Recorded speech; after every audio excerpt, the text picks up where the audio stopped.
এদিকে মুখ্যমন্ত্রীর পদ হারাতে চলেছেন শুভেন্দু অধিকারী। ভোট চুরির সকল তথ্য ফাঁস। সুপ্রিম কোর্টের রায়ে কপাল খুলে গেল মমতা ব্যানার্জির। বাতিল হচ্ছে ৩২ আসনের নির্বাচন। গায়ে কালো কোট পরে আদালতে হাজির মমতা বন্দ্যোপাধ্যায়। পেছনের দরজা দিয়ে ঢুকে ক্ষমতা দখলের যে বিরাট চুরি চামারি নরেন্দ্র মোদীর দল করেছে তার সব প্রমাণ এখন পুরোপুরি ফাঁস হয়ে গেছে। তবে কি জালিয়াতির মুখোশ খুলে আবারও নিজের জায়গায় ফিরছেন আসল হকদার মমতা বন্দ্যোপাধ্যায়?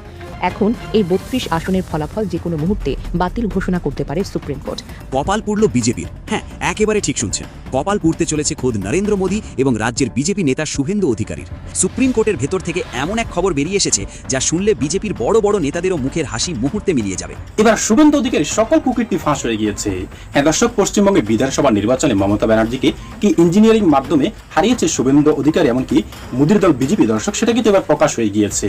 এবার ভারতীয় পার্লামেন্টে কুরুচিপূর্ণ মন্তব্য করায় জনরোষে পড়েছেন তিনি।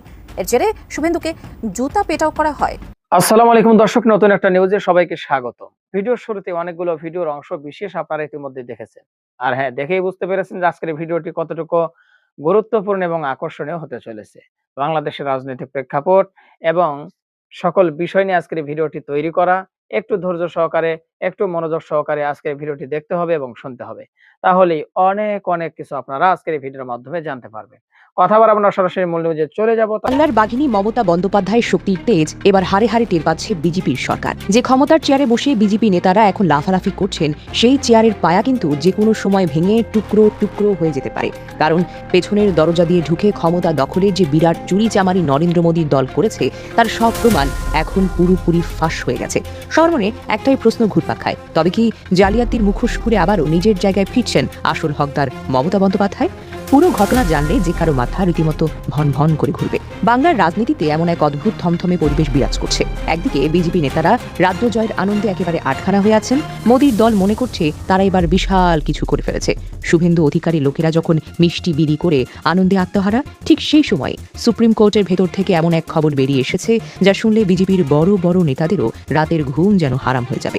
মমতা বন্দ্যোপাধ্যায় যে কত বড় খেলোয়াড় সেটা এবার বিজেপিরা খুব ভালো করেই বুঝতে পারবেন। যারা এখন ক্ষমতার গরমে মাটিতে পা ফেলছেন না, তাদের অহংকারের বেলুনটা ফুটো হতে হার মাত্র কয়েকটা দিন বাকি আছে। এই যে এত বড় একটা জয়ের দাবি বিজেপি করছে, সেই পেছনের গল্পটা কিন্তু মোটেও সহজ নয়। নরেন্দ্র মোদী এবং তার দল বিজেপি খুব ঠান্ডা মাথায় একটা বিশাল চুরির পরিকল্পনা সাজিয়েছিল। তাদের আসল টার্গেট ছিল বাংলার সেই সব সাধারণ মানুষ যারা সময় মতো মমতা বন্দ্যোপাধ্যায়ের পাশে ছায়ার মতো দাঁড়িয়ে থাকে। বিশেষ করে বাংলার মুসলমান এবং খেটে খাওয়া হিন্দু ভোটারদের টার্গেট করেছিল বিজেপি। এই ভোটারদের একেবারে হিসেবের বাহিরে ফেলে দেওয়ার জন্য নির্বাচন কমিশনকে হাতের পুতুলের মতো ব্যবহার করছে তারা।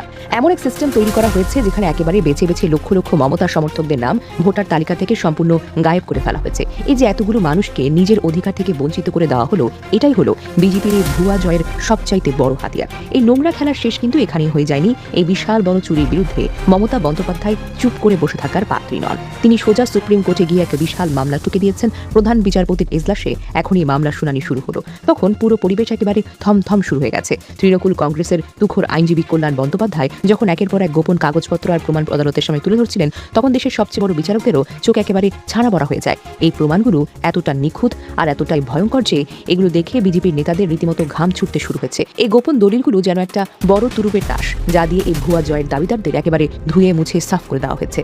খোদ সুপ্রিম কোর্ট এই চুরির বিশাল সাইজ দেখে একেবারে অবাক হয়ে গেছে। এই ঘটনা দেখে পরিষ্কার বোঝা যায় বিজেপি সরকার কতটা মরিয়া হয়ে আছে এই কাজগুলো করতে। এখন বিচারকদের সামনে বিজেপির সব চালাকি ধরা পড়ে গেছে এবং তাদের আসল চেহারা সবার সামনে চলে এসেছে। কল্যাণ বন্দ্যোপাধ্যায় এমনভাবে সব প্রমাণ সাজিয়ে গুছিয়ে এনেছেন যে বিজেপির আইনজীবীরা সেখানে কোনো কথাই বলতে পারছে না। আদালতের ভেতরে একেবারে পিনপতন নীরবতা এবং বাহিরে বিজেপি নেতাদের মুখে আতঙ্কের ছাপ এখনো স্পষ্ট। এমনকি কল্যাণ বন্দ্যোপাধ্যায় আদালতে একেবারে হাতে কলমে হিসেব কষে দেখিয়েছেন এবারের নির্বাচনে মমতা বন্দ্যোপাধ্যায়ের তৃণমূল আর বিজেপির মধ্যে মোট ভোটের পার্থক্য মাত্র ৩২ লক্ষ। এই ৩২ লক্ষ ভোট বেশি দেখিয়ে তো নরেন্দ্র মোদীর দল ক্ষমতার চেয়াল দখল করেছে, কিন্তু আসল চমক তো লুকিয়ে আছে এখানে। এই ৩২ লক্ষ ভোটের লিড দেখানোর জন্য নির্বাচন কমিশন ইচ্ছে মতো ৩৫ লক্ষ মানুষের আবেদন আটকে দিয়েছিল। অর্থাৎ এই ৩৫ লক্ষ মানুষকে ভোটারের খাতা থেকেই গায়েব করে দেওয়া হয়েছিল। একবার গভীরভাবে চিন্তা করুন তো, যেখানে হারের পার্থক্য মাত্র ৩২ লক্ষ, সেখানে ৩৫ লক্ষ মানুষকে তো ভোট কেন্দ্রে যেতেই দেওয়া হয়নি। এই গায়েব হওয়া মানুষদের বেশিরভাগই ছিলেন একেবারে তৃণমূলের পাগল সমর্থক। এ যেন একেবারে দিনের আলোতে মানুষের চোখের সামনে থেকে অধিকারটাকে ছিনিয়ে নেওয়ার মতো আচরণ। এই অধিকার কেড়ে নিয়ে ছিনিয়ে আনা জয় আদৌ কি কোনো জয় নাকি এক বিশাল জালিয়াতি, সেটা বুঝতে আর কারো বাকি নেই। এই তো গেল পুরো রাজ্যের হিসাব। এবার আসল জায়গায় আসা যান। এই চুরির সবচেয়ে খোলাখুলি চেহারাটা ধরা পড়েছে নির্দিষ্ট ৩১টি আসনে। কল্যাণ বন্দ্যোপাধ্যায় ৩১টি আসনের ভেতরের খবর ঘেটে তার রিপোর্ট জমা দিয়েছেন। এগুলো দেখে রীতিমতো পিলে চমকে যাওয়ার মতো অবস্থা। এই ৩১টি আসনে বিজেপি জিতেছে ঠিকই, কিন্তু তাদের জয়ের ব্যবধানের চাইতে সেখান থেকে মুছে ফেলা ভোটারের সংখ্যা অনেক অনেক বেশি। একটা জলজ্যান্ত উদাহরণ দিয়ে বিষয়টি একেবারে পরিষ্কার হয়ে যাবে। একটি আসনে তৃণমূলের প্রার্থী হেরেছেন মাত্র ৮৭২ ভোটে, অথচ ওই একই কেন্দ্র থেকে ৫,৪৩২ জন মানুষের নাম সম্পূর্ণ বেআইনিভাবে কেটে বাদ দেওয়া হয়েছে। তার মানে বুঝতে হবে আর কারো বাকি থাকে না যে এই ৫,৪৩২ জন মানুষ যদি ভোট কেন্দ্রে গিয়ে ভোট দিতে পারত, তাহলে ওই ৮৭২ ভোটের ব্যবধান বাতাসে উড়েই যেত। এর আগে বিহারের এরকম একটা মামলায় সুপ্রিম কোর্ট একটা কড়া নির্দেশ দিয়েছিল, হারের ব্যবধানের চেয়ে যদি বাদ দেওয়া ভোটের সংখ্যা বেশি হয় তবে আদালত সরাসরি নাম করাবে। কল্যাণ বন্দ্যোপাধ্যায় এই নিয়মটাকে নিজের সবচেয়ে বড় অস্ত্র বানিয়েছেন। এর সোজা অর্থ হলো এখন এই ৩২ আসনের ফলাফল যে কোনো মুহূর্তে বাতিল ঘোষণা করতে পারে সুপ্রিম কোর্ট। আর সেটি হলো বিজেপির কপালে যে কি দুঃখ আছে তা ভাবলেই তো শিহরণ জাগে।